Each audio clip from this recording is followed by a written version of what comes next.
આણંદ શહેરમાં ગ્રીડ ચોકડી પાસે આવેલી રામકૃષ્ણ સેવા મંડળ સંચાલિત આણંદ આર્ટ્સ કોલેજના રાષ્ટ્રીય સેવા યોજના દ્વારા વૃક્ષારોપણ કાર્યક્રમ યોજવામાં આવ્યો।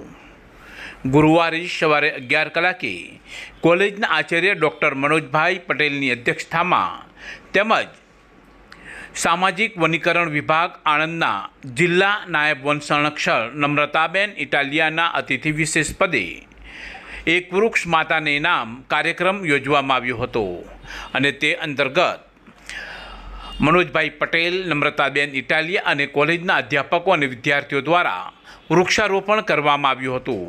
આ પ્રસંગે નમ્રતાબેન ઇટાલિયાએ તમામ વિદ્યાર્થીઓ અને અધ્યાપકોને હું માતાના નામે એક વૃક્ષ વાવીશ અને તેનું જતન કરીશ તેવી પ્રતિજ્ઞા લેવડાવી હતી। આ પ્રસંગે કોલેજના આચાર્ય ડૉક્ટર મનોજભાઈ પટેલે નમ્રતાબેન ઇટાલિયાને પુષ્પગુચ્છ અને ભગવદ્ ગીતા આપીને અભિવાદન કર્યું હતું। આ કાર્યક્રમમાં મોટી સંખ્યામાં એનસીસી તથા એનએસએસના વિદ્યાર્થીઓએ ભાગ લીધો હતો અને વૃક્ષો આવ્યા હતા। સમગ્ર કાર્યક્રમનું આયોજન અને સંચાલન તેમજ આભાર દર્શન પ્રોગ્રામ ઓફિસર ડૉક્ટર મુકેશભાઈ જોશી અને ભાવનાબેન પ્રજાપતિએ કર્યું હતું।